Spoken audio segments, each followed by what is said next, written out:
What is the conjunction of the spheres in the world of The Witcher? Simply put, it's what it's like when worlds collide.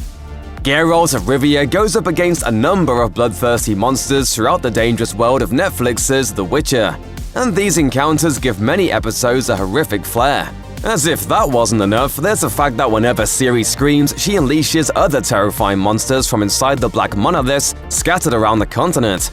That's all without mentioning the political intrigue, the Northern Kingdom's war with Nilfgaard, and Geralt's complicated romance with Yennefer of Vengerberg.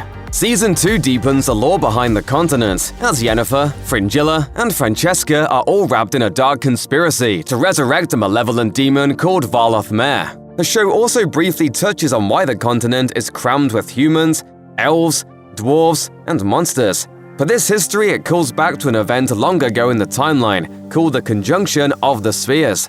In the Witcher books by Andrzej Sapkowski, the Conjunction of the Spheres takes place more than 1,000 years before Geralt's adventures with Vesemir, Yennefer, and Ciri. In fact, it's the reason why the continent is such a dangerous place to live, as The Witcher 3 Wild Hunt explains. Our world intertwined with another through an upheaval scholars call the Conjunction of the Spheres. The cataclysmic event caused different universes to crash into one another, and it brought a countless number of other beings into the world. Like all the monsters that Geralt and his friends go up against in The Witcher, it also brought separate races of human beings into the continent, with different languages and customs. It's survivors. Lost and forsaken in a new world. New to you.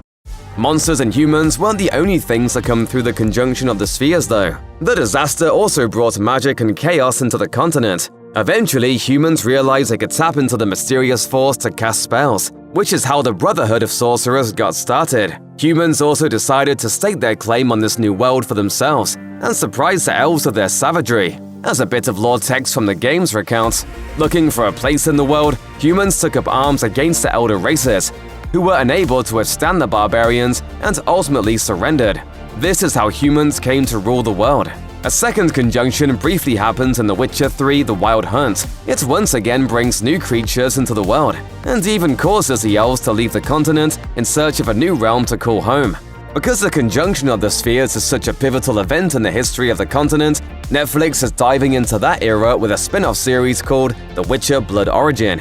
It's set right before the Conjunction of the Spheres, and will look at how the Elven Empire collapses after the disaster takes place. Blood Origin will also reveal how the conjunction happened in the first place, and it'll even explain how the first Witcher was created, so it's going to be a must-watch for fans who want to learn more about the continent. Iron Fist writer Declan DeBarra is a showrunner on Blood Origin, and The Witcher showrunner Lauren S. Hizrick is also an executive producer on the series. This means it'll all fit nicely together in the timeline, and it should hopefully answer some key questions that fans have about the universe. Hizrick told Entertainment Weekly, "We have obviously heard in The Witcher show that humans brought civilization to the elves. They're the ones who showed them what it was like to be civilized. And in fact, what we're seeing in Blood Origin is that's exactly opposite of the truth."